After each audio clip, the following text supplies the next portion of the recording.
Venezuela, Latinoamérica e Iberoamérica, gracias por estar con nosotros a esta hora del día. Es Wilmer Rosas en Agenda 21, una marca de opinión libre que lo saluda desde Caracas, pero precisamente desde la sede de una nación hermana, de una república hermana que nos permite este acceso en el día de hoy desde la Embajada del Perú. El ciudadano embajador, el doctor Luis Enrique Raigada, está con nosotros y agradecemos esta posibilidad de conversación. Yo creo que es importante los tiempos que estamos viviendo en Latinoamérica, de mucha evolución, de mucho cambio. De hecho, en comentarios previos a esta conversación, hablábamos de lo novedoso o de lo nuevo, los primeros pininos que da, valga la redundancia, el gobierno del presidente Ollanta Humala. Yo creo que pudiéramos comenzar por allí, con una reflexión general o genérica acerca de el tiempo que estamos viviendo. Bueno, en primer lugar, muchas gracias por la oportunidad que me dan para dirigirme a un público tan extenso que traspasa pues las fronteras, ¿no? Fíjese, yo creo que los tiempos que vivimos son verdaderamente especiales. El bicentenario, ¿no? 200 años después de la gesta libertadora que los padres precursores de la patria nos dejaron como legado, y que recién 200 años después estamos como empezando a entender, ¿no? Y en esa óptica una serie de países de la región con una visión progresista comienzan a remecer esos cimientos que habían quedado como un poco postergados y tratando de levantar nuevamente esa integración tan ansiada, ¿no? Y el gobierno del presidente Ollanta Humala, tiene claramente ese objetivo entre los tantos que estamos presentando. Ahora, qué interesante que el presidente Humala se presentó inicialmente a una contienda, pues en esa no tuvo la victoria, pero después sí el pueblo peruano lo ratificó como el líder de la actualidad y hacia el futuro. ¿Usted cree que en este momento el gobierno del Perú ejerce, digamos, los mejores esfuerzos en el sentido de la mancomunidad bolivariana, andina? Es decir, ¿cómo está ese proceso allí de integración con respecto al tema bolivariano, el tema andino? Sí, nuestra visión como país es tan diversa como nuestra propia gente. Somos un país que está lleno de matices porque provenimos de etnias distintas, provenimos de zonas geográficas diferentes, muy extremas incluso. O sea, uno toma el caso de la sierra de la cordillera de los Andes y toma un habitante de la cordillera de los Andes, a un habitante de la costa del Pacífico o a un habitante de la Amazonía, y va a ver que a pesar que tenemos ese gentilicio en común, tenemos también muchas diversidades. Sin embargo, el gran reto es que en nuestro país, al igual que el resto de América Latina, pueda integrar esas diversidades. Y ese ha sido, sin duda, uno de las grandes motivaciones por las cuales el pueblo peruano identificó en nuestro presidente Ollanta Humala una figura que era capaz de hacer esa integración. Por lo tanto, se está dando como un proceso natural internamente, y nuestro objetivo, claramente explicado por el presidente Humala, es conseguir esta integración y el crecimiento económico basados en un modelo que exitosamente estamos desarrollando con inclusión social. Ahora, ese tema de lo social, ese tema del entendimiento mutuo entre sociedad y gobernante o liderazgo, eso es un concepto de la centroizquierda, de la socialdemocracia. ¿Dónde están ubicados desde el punto de vista? Sí, usted sabe que eso es una pregunta que constantemente aflora por la expectativa que creó, tanto como mencionaba la campaña anterior del 2006, que no se ganó por poco, a la campaña que nos llevó a ganar, ¿no? Yo creo que el presidente Humala lo definió con bastante certeza, ¿no? No somos ni de izquierda ni de derecha, somos de abajo. Y eso le da un poco una idea del pragmatismo por un lado, pero por la conciencia también social por el otro lado. Yo creo que es inevitable que para que nuestros pueblos tengan éxito, cambiar un poco el modelo social que hemos estado llevando a cabo, Creo que durante la década de los 90 nuestros países sufrieron mucho por un neoliberalismo probablemente exacerbado que llevó a aumentar las desigualdades, y actualmente la visión de nuestro gobierno pues es justamente conseguir este estrechamiento de esas brechas tan grandes que crean la desigualdad social, ¿no? Ahora, ¿usted cree que ese sea el punto sustantivo más importante para diferenciarse de lo que fue un gobierno de Alan García, de esa corriente socialdemócrata, y en consecuencia acceder al poder?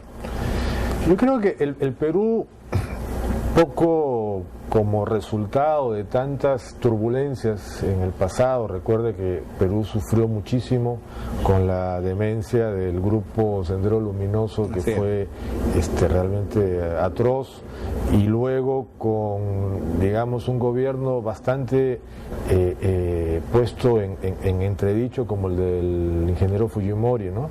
Entonces esos vaivenes políticos, esas tormentas terribles que sufrimos los peruanos, nos llevaron a crear conciencia sobre lo que debe ser un Estado moderno. Y en el Estado moderno existen políticas de Estado y políticas de gobierno. Y yo creo que el Estado peruano está empezando a mostrar signos de madurez económica, de madurez política. Que hay una conciencia histórica de lo que ocurre. Es correcto. Y por el otro lado, como gobierno, y ahí viene el estilo de cada gobernante, estamos incluyendo la parte social, que probablemente el gobierno del presidente García pues lo tomó de otra forma, ¿no? Entonces nosotros estamos poniendo la tilde en el tema social. Nosotros pudiéramos decir en este momento, para el hecho del conocimiento latinoamericano y el propio caso peruano, que este grupo extremista Sendero Luminoso está totalmente exterminado, no existe. Es un proceso muy doloroso, ¿no? Y yo creo que desde el punto de vista militar está prácticamente acabado, sobre todo luego de los últimos éxitos que ha tenido el gobierno nuestro actual en atrapar pues a estos terroristas delincuentes. Probablemente existe un trabajo de fondo más importante, que es el trabajo social. Y yo creo que la extirpación completa de ese cáncer, que se puede llamar el terrorismo de Sendero Luminoso, se conseguirá cuando el pueblo tan sufrido y de menores recursos entienda de que eso no es una salida a ninguna situación de viabilidad como país. Es decir, que el pueblo, según su óptica, ¿qué era lo que más demandaba antes de llegar al poder? Esa expectativa que usted nos hablaba anteriormente debió ser llena o debió ser completada, atendida en estos meses. ¿Qué era lo que más pedía el pueblo peruano?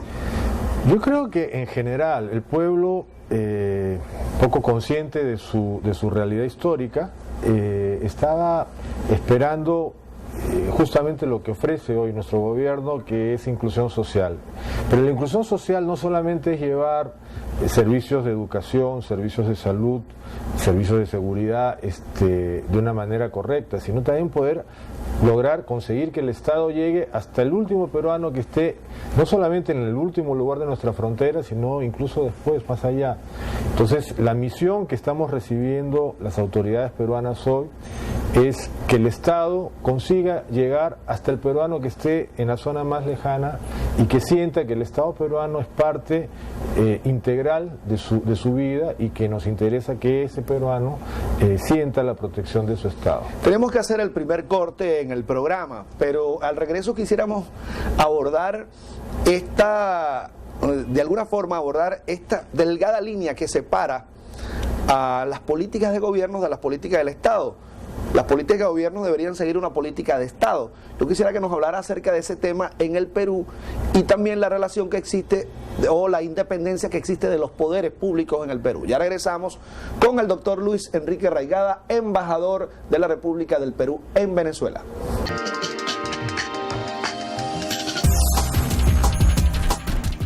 Continuamos en el día de hoy desde la Embajada Peruana en Venezuela con el doctor Luis Enrique Raigada, embajador de dicho país en Venezuela. Esa separación entre la política del gobierno, la política del Estado, es entender que el Estado es el todo y que el gobierno puede ser transitorio, puede durar un tiempo específico, pero debe seguir las políticas del Estado. ¿Cómo puede usted hoy definir esta situación en el Perú? A ver, nuestra visión interna, y estoy hablando a título del gobierno que actualmente está en el poder, es entender que por un lado existe la nación peruana, donde está toda nuestro origen, simbología, gentilicio, está el Estado como el elemento organizador que estructura la existencia de nuestra nación, y está el gobierno, que es el estilo por el cual, basado en las leyes y en nuestra constitución actual, tenemos que actuar y tenemos que llevar a satisfacer las expectativas de nuestra población.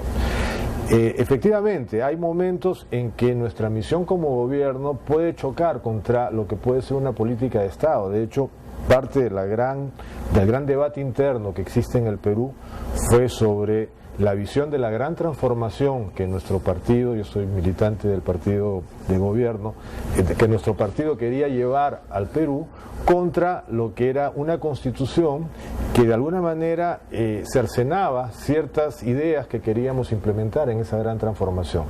Esto nos lleva a que el presidente Ollanta Humala, para poder dar un nuevo aire a nuestra campaña, firmara lo que se llamó la hoja de ruta.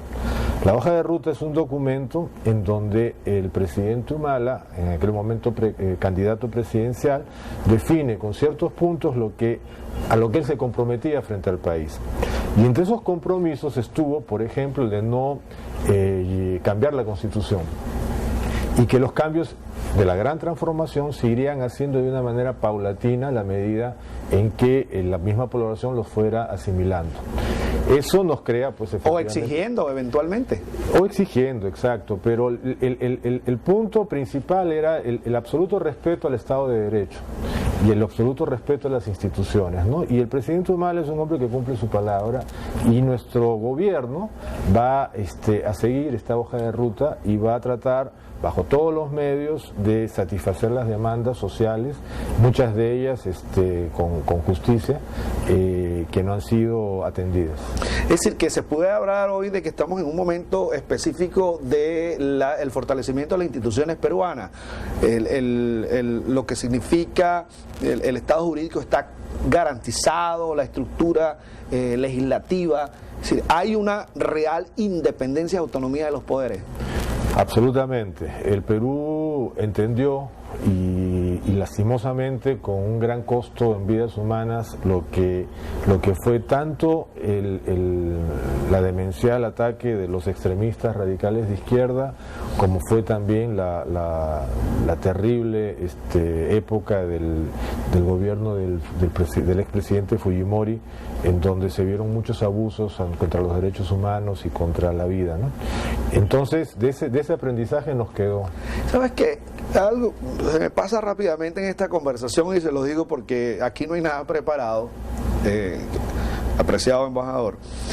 En la campaña del presidente Ollanta Humala, el escritor Mario Vargas Llosa dijo: es más importante que Ollanta sea en este momento algo parecido, que sea presidente, a que fuese una corriente de extrema derecha como Keiko Fujimori.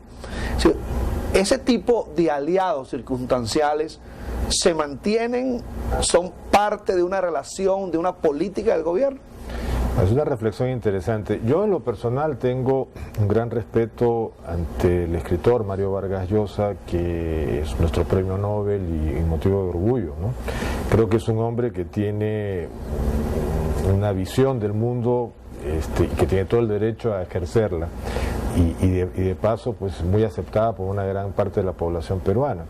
Yo creo que él expresó probablemente sus preocupaciones, que eran las de un gran grupo de peruanos, ¿no?, sobre lo que pudiera haber sido un gobierno de la hija del presidente Fujimori versus a lo que era el gobierno que proponía y que propone el presidente Humala, basado en esa hoja de ruta que firmó.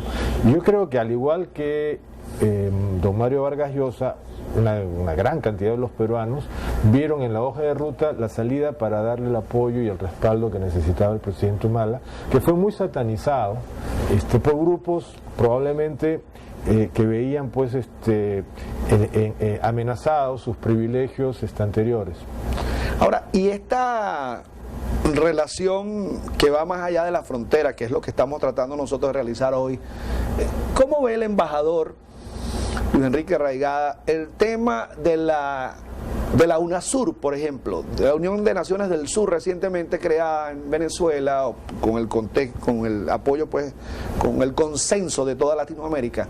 ¿Cómo ve UNASUR en esta era de la globalización, en esta relación continental, donde hay, por ejemplo, un llamado de la Cumbre de las Américas que se va a desarrollar en pocos días en Cartagena, y donde algunos miembros de la UNASUR podrían no asistir? ¿Cómo ve la UNASUR y cómo ve al Perú dentro de esa relación? Bueno, la posición del Perú ha sido claramente expuesta por nuestro canciller y además suscrita por el propio presidente Humala. Respecto a UNASUR, el Perú va a recibir este año la presidencia pro tempore de UNASUR. Y el Perú es un total aliado a lo que es la causa de UNASUR y un total aliado a lo que es la causa de la CELAC. Creemos firmemente en el mensaje que nos dejaron nuestros padres precursores de la patria. Esto es una integración política, esto es una integración económica y social e histórica, más no ideológica, y eso es bueno señalarlo, ¿no? Importante, muy interesante eso. Pero definitivamente adherimos a estas causas. Sobre respecto a las cumbres de las Américas, realmente es un tema controversial porque existen pues países que piensan que la presencia de Cuba era negativa. Nosotros lo que pensamos y sostenemos es que no imaginamos una cumbre de las Américas sin la presencia de Cuba. Cuba es un país fundamental en la historia y en la cultura latinoamericana. Podremos estar en desacuerdo en algunas ocasiones, podremos estar de acuerdo en otras, pero lo esencial es que Cuba es un país parte de nuestra nación latinoamericana y caribeña y bajo ninguna circunstancia debe estar excluida de una cumbre de las Américas. Y que incluso tenerlo allí en ese foro, en ese concierto de naciones, es una manera del debate para confrontar realidades en la isla. Sí, yo creo que existen preocupaciones probablemente, sobre todo por parte de nuestro gran vecino del norte, en el sentido de que Cuba puede distorsionar un poco las aspiraciones democráticas del resto del continente, y yo creo que eso es una visión bastante anacrónica, ¿no? Me parece que los tiempos modernos de la globalización implican los foros, los debates, la apertura y cualquier cosa que invite a que nuestros queridos hermanos cubanos participen en ese debate, pues va a ser bien tomada por los pueblos, sobre todo por los pueblos de nuestra región. Acaba de mencionar el tema que necesitamos abordar con absoluta transparencia, el tema de la relación con los Estados Unidos de América, lo que significa el Perú con esa visión del presidente actual Barack Obama de su política de Estado, de su política de gobierno en los Estados Unidos, por cierto, en una ruta que ya es electoral, que ya viene muy cerca, y yo quisiera que nos diera una visión, un comentario acerca de esta relación Perú y Estados Unidos en este momento. Ya regresamos.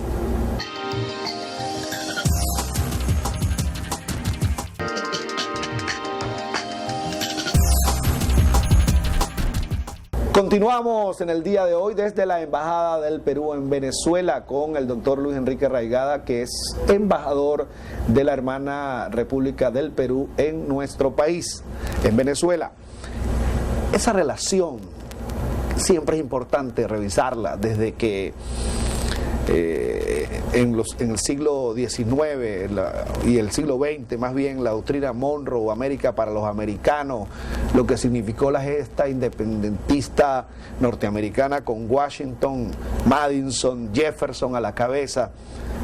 Ha habido siempre como una resistencia en la relación norte y sur. Pero por supuesto que no queremos hacer un análisis a priorístico histórico, sino que nos dé un comentario de lo que significa la actualidad, Perú y Estados Unidos. Sí, yo creo que ese es un tema bastante interesante, como lo señala. Desde el punto de vista peruano, algo súper importante para nosotros es la cantidad de inmigrantes peruanos que tenemos en los Estados Unidos. Es uno de los puntos de mayor cantidad de inmigración peruana en el mundo, si no el mayor. Y eso ya definitivamente implica darle una atención especial a la relación bilateral. Más allá de eso, está claro también que los Estados Unidos representan una potencia económica, y para un país en crecimiento como el nuestro, pues es importante saber de que nuestros productos pueden ser ubicados en un mercado que caracteriza por el consumo y que va a favorecer a una serie de empresas y por lo tanto a los trabajadores peruanos que consiguen mantenerse gracias a estas exportaciones. Entonces, desde ese punto de vista, pues hay una relación fluida. Ahora, nuevamente, no queremos ideologizar el debate con los Estados Unidos, porque realmente nuestra relación va más allá de eso. Nuestra relación no es ideológica, nuestra relación es económica, es política y es social. ¿Pero usted cree que los demócratas o los republicanos en ese contexto, para este momento histórico que vive Latinoamérica y el Perú, cómo ve eso? ¿Cómo ve ese tránsito de los demócratas a los republicanos? Barack Obama representa una corriente demócrata en los Estados Unidos. Bueno, sí, la política interna norteamericana pues tiene una serie de sucesiones, ¿no? Hemos visto que a lo largo de la historia los presidentes demócratas o republicanos se han ido alternando en el poder. Sabemos que los republicanos son tal vez un poquito lo que se llama más tirados hacia la derecha que los demócratas, pero eso es un tema interno de ellos. O sea, para nosotros, nuevamente, lo importante está en los peruanos que viven allá, lo importante está en la economía que puede servirnos para aumentar nuestra productividad, y lo importante está en que existe una relación histórica que respetamos y bueno, entender pues que es un poder económico y militar que existe y con el cual debemos convivir. Con el prisma y el bisturí de un ingeniero, de un embajador, ¿cómo ve la relación con la Comunidad Económica Europea? La Comunidad Económica Europea o el grupo de naciones europeas, de ese bloque europeo, atraviesa por situaciones difíciles en este momento, con lo que significa el auxilio a Grecia, el posible auxilio a Portugal e Italia. Es decir, hay dificultades, el Perú y la Comunidad Europea. Sí, bueno, esto parte un poco de la crisis del modelo económico que hablaba de los años 90, ¿no? El neoliberalismo salvaje llevó a que veamos ahora en comienzos de este siglo todas estas debacles. Es preocupante para el mundo. Empezó con la crisis americana, siguió ahora con esta crisis que vive la Europa occidental.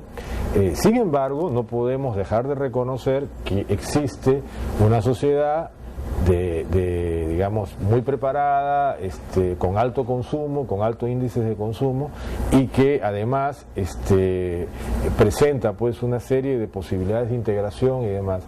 El Perú tiene interés en cerrar, por ejemplo, un tratado económico y comercial con la Unión Europea. Aspiramos poder cerrarlo ahora en el mes de mayo, pero eso forma parte de la política de Estado que le hablaba hace unos minutos atrás, sobre que el Perú tiene la obligación de interrelacionarse con el resto del mundo, y lo vamos a hacer de una forma en que no mezclemos ideologías, sino simplemente mezclemos la posibilidad de continuar con una integración económica, social, cultural e histórica. Son muy cuidadosos en ese tema, el tema del Perú, es decir, están claros en que las relaciones internacionales se basan en alguna forma en intereses determinados y específicos en un momento preciso. No, y en el respeto de los procesos internos. Yo creo que de la misma forma en que nosotros siempre aspiramos a que respeten en nuestro país la forma en que conducimos nuestros problemas, en esa misma forma tenemos que nosotros respetar a los demás países, ¿no? Algunos pensadores piensan, valga la acotación y redundancia, que el tema del capitalismo, entendido muy desde el punto de vista general, genera ruidos, y sin embargo dicen que con el capitalismo ha habido grandes avances médicos, en transporte, en diversas políticas sociales. El Perú, usted ha mencionado el tema del neoliberalismo salvaje. Si no es eso, ¿qué es? Bueno, yo creo que es crecimiento económico con inclusión social. Son dos temas que se han, por alguna razón, grupos interesados, probablemente por obtener mayores ganancias, tratan de separarlos, pero en realidad es la única vía que, digamos, en lo que yo conozco de modelos económicos, que va a permitir que un país sea viable, porque yo no soy capaz de concebir el auge económico de una nación o de una sociedad sin que todos los participantes de esa sociedad y de esa nación no estén incluidos. Si la inclusión es el aspecto fundamental de la política de gobierno en este momento, ¿qué haría falta para que se consolide una respuesta de cultura política de la sociedad peruana? ¿Qué hace falta en este momento? Mire, aquí me viene algo que lo que he estado reflexionando en los últimos días. Infelizmente en el Perú se está manejando mucho el escándalo como una manera de hacer política y de hacer difusión en los medios. Como que la política y el escándalo van juntos. Y eso es muy triste, porque yo creo de que deberíamos rescatar la majestad del arte de gobernar. O sea, los gobernantes y las autoridades debemos ponernos a la altura, y los medios de comunicación también están en la obligación de captar esa majestad del arte de gobernar para darle el respeto debido a las instituciones, a las autoridades, porque es una forma también de darle respeto al pueblo, que es quien finalmente en una sociedad democrática decide los destinos de un país. Es darle más sustento, hacer más sustantiva la relación, el arte de hacer política. Y darle más respeto. Yo creo que uno no puede gobernar en base a escándalos, uno no puede gobernar en base a una agenda que pueden dictar medios de comunicación muy respetables, pero que también defienden sus propios intereses. Entonces yo creo que en ese balance, hablando específicamente en el Perú, en que tanto los medios como las autoridades entendamos de que no se puede hacer política basados en escándalos, sino se tiene que hacer la política como un arte majestuoso, como un arte solemne. Yo creo que en esa medida que podamos elevar el nivel de ese debate, nuestra sociedad va a estar bastante mejor.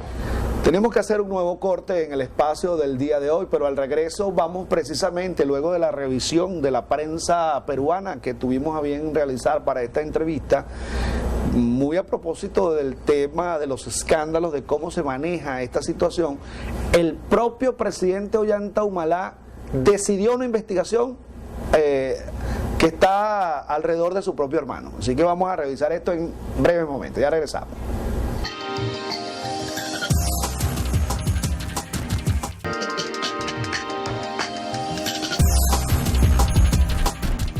Continuamos con el doctor Luis Enrique Raigada, que es embajador de Perú en Venezuela. Bueno, yo decía en el segmento anterior que el propio presidente había designado una comisión para investigar el tránsito de su propio hermano, que ha sido juzgado y ha sido sentenciado en estos días a 19 años de prisión.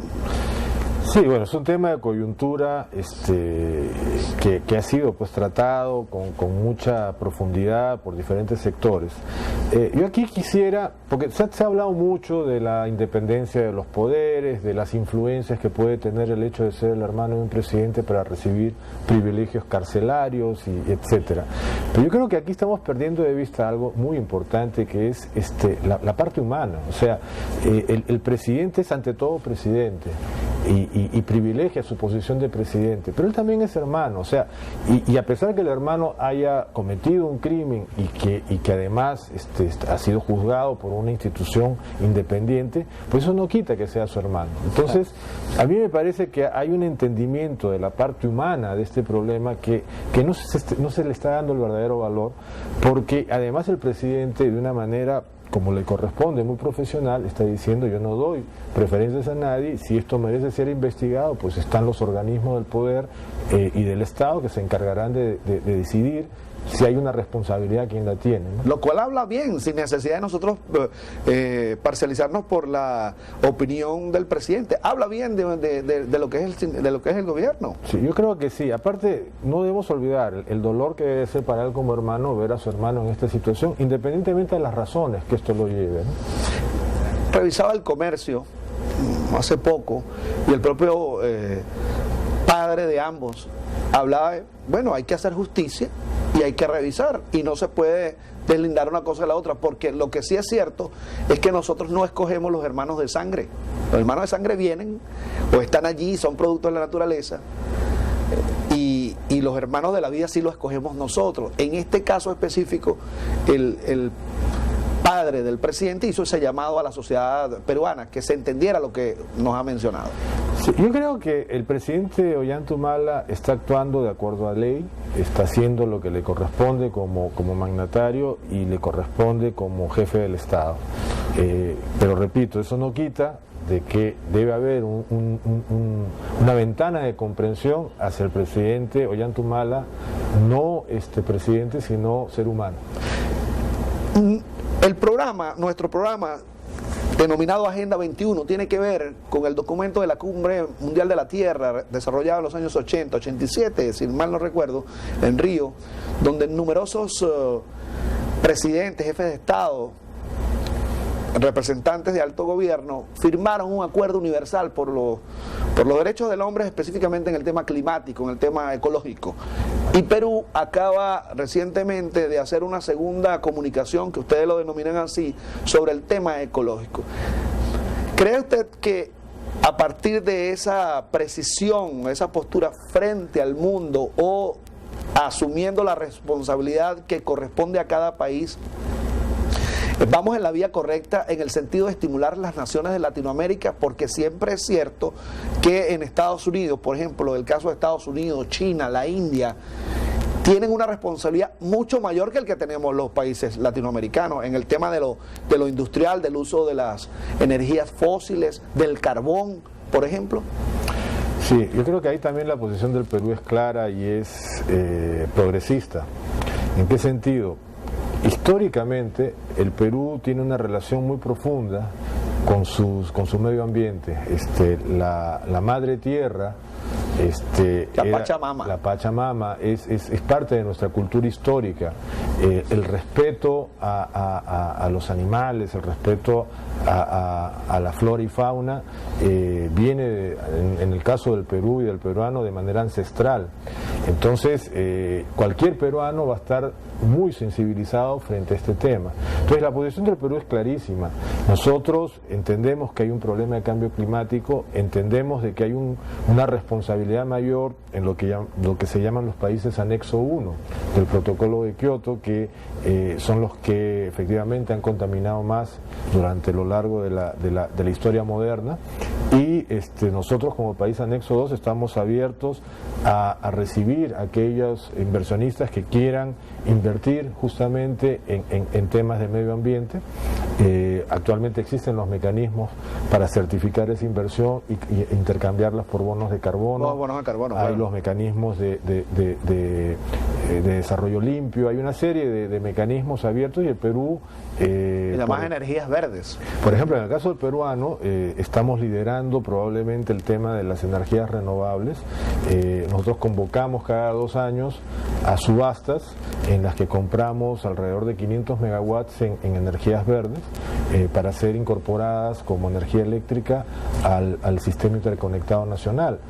Y son cosas que son actos concretos que trascienden a la voluntad del gobierno, sino ya son, como le decía también, políticas de Estado establecidas y que nos llevan a poner por delante la bandera del medio ambiente. Claro, yo supongo que de acuerdo a las políticas que ustedes desarrollan, el observar retrospectivamente en el caso del protocolo de Kioto, después la conferencia de Copenhague, que en algún caso este humilde redactor dijo que eran papeles mojados, porque se revisaban y se lanzaban al cesto de los desechos, y eran desechos no renovables porque incluso no se podían utilizar luego. ¿Usted cree que realmente las naciones industrializadas, las superpotencias, tienen conciencia de lo que está ocurriendo con el cambio climático, con esta variación Pasa que aquí mundial? hay dos niveles distintos de conciencia, ¿no? Yo creo que está la conciencia de la gente común y corriente y está el nivel de conciencia de los gobiernos y de los estados, ¿no? En el tema de la gente común y corriente, yo creo que se han hecho grandes avances. Yo lo veo en mis hijos, tengo unos hijos pequeños de 9 años, que yo los veo efectivamente comprometidos con temas de medio ambiente porque se les ha ido inculcando en el colegio desde pequeños. Sin embargo, veo también, infelizmente, la insensibilidad de ciertas autoridades, incluso de ciertos empresarios, en países donde se privilegia la renta y el beneficio personal ante la renta y el beneficio del planeta. Algunos decían que no se podía comprometer el futuro de las próximas generaciones, pero tampoco limitar ese desarrollo. Entonces hay como una contradicción entre lo que es el progreso, el avance como sociedad, el derecho que tiene todo el mundo de calidad de vida y ese daño y ese pasivo ecológico que estamos creando. Es que el problema es que esas personas que creen de que como no hay que cortar el desarrollo del crecimiento económico, entonces llega un punto en que yo digo, pero ¿de qué crecimiento económico hablamos si dentro de 50 años no vamos a tener planeta?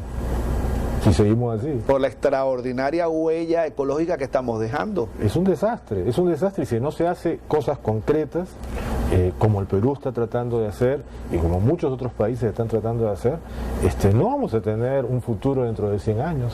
Tenemos que hacer un nuevo corte en el programa, pero vamos a regresar con algunos aspectos más internos y, ¿por qué no?, tocar aquellas aristas que desde el punto de vista internacional nos interesan a todos. Y ya regresamos.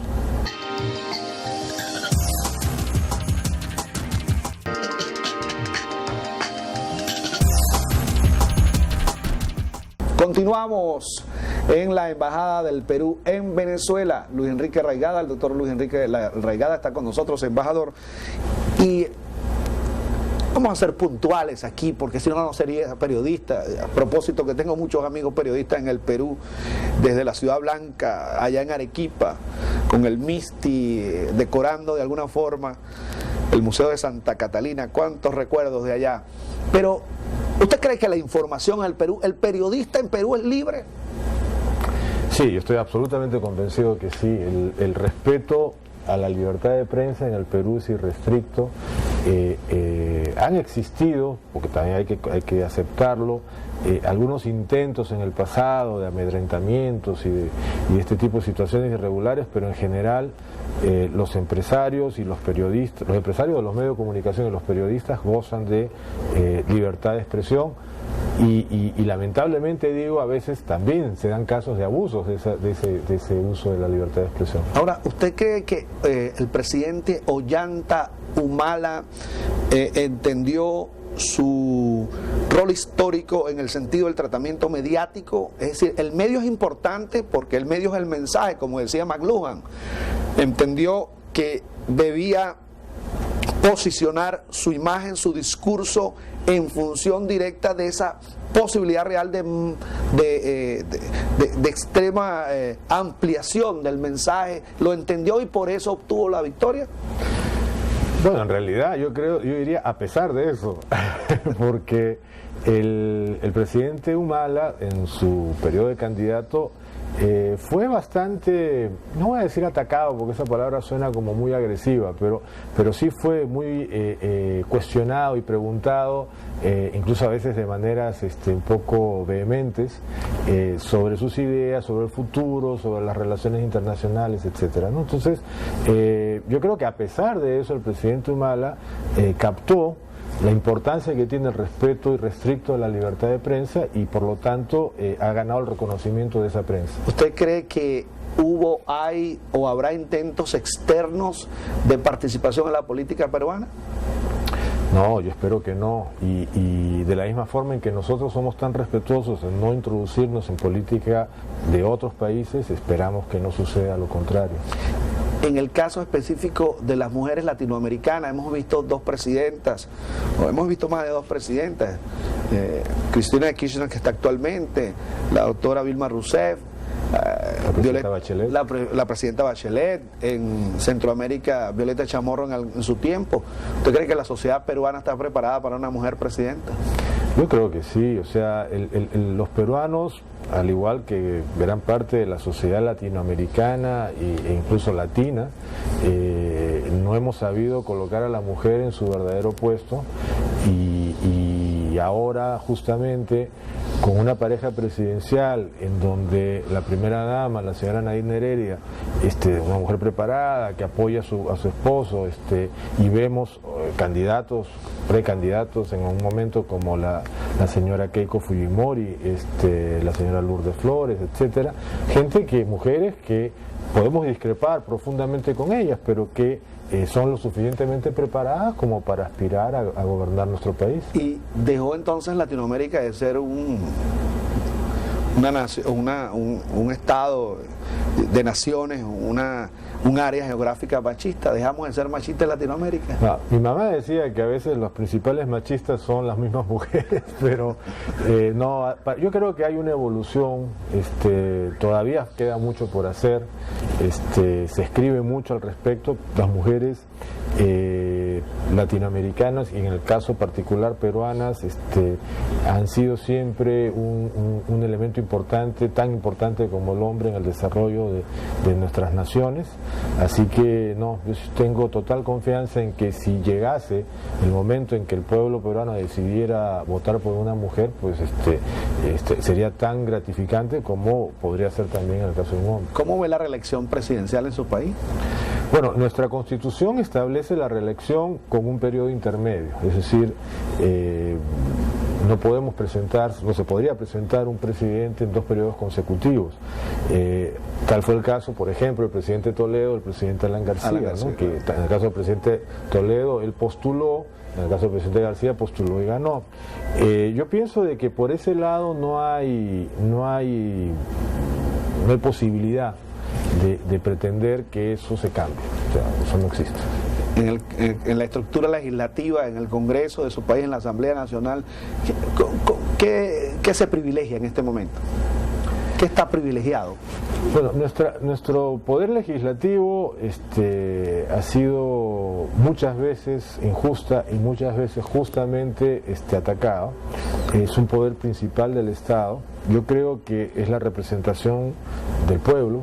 Y por lo tanto tiene un rol fundamental en nuestra política y en nuestra historia. Yo no creo, por un tema incluso constitucional, que en el corto plazo se vaya a modificar el tema de la reelección o se vaya a modificar cualquier otro tema de fondo constitucional.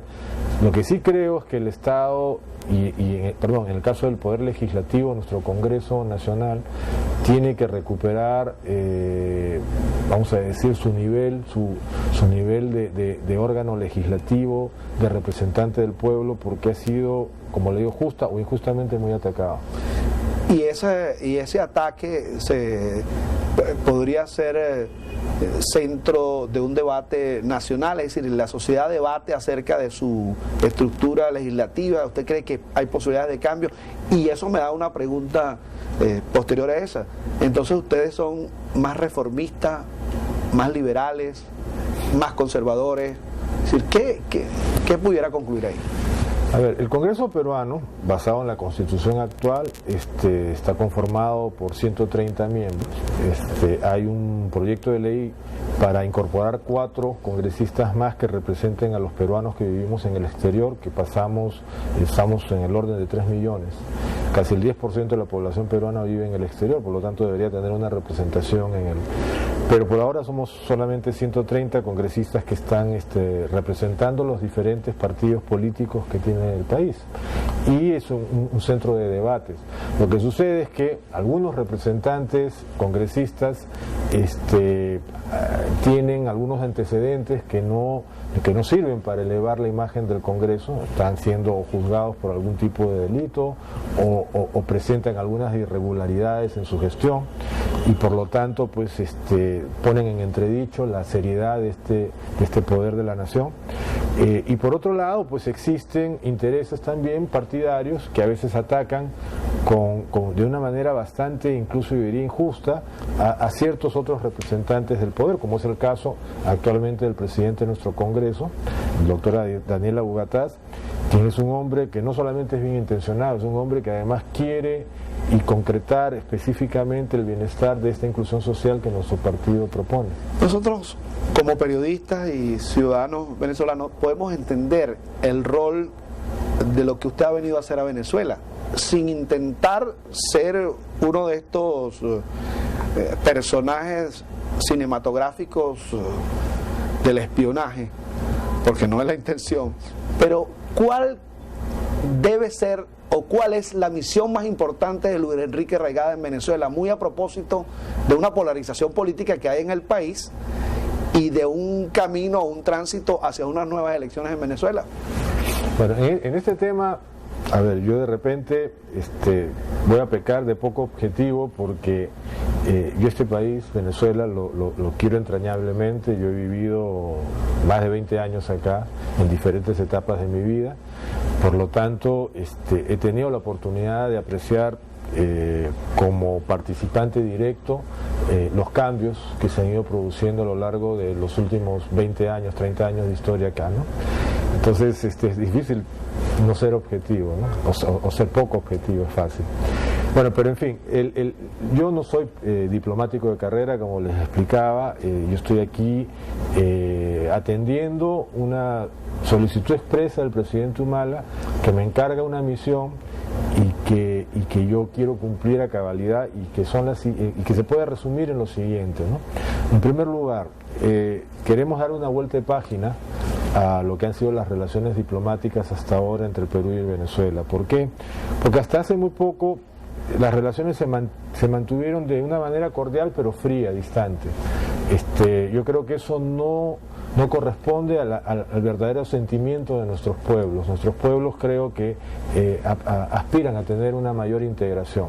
La segunda gran misión es proteger y apoyar a mis más de 130.000 compatriotas que viven en este país, muchos en situación no regular.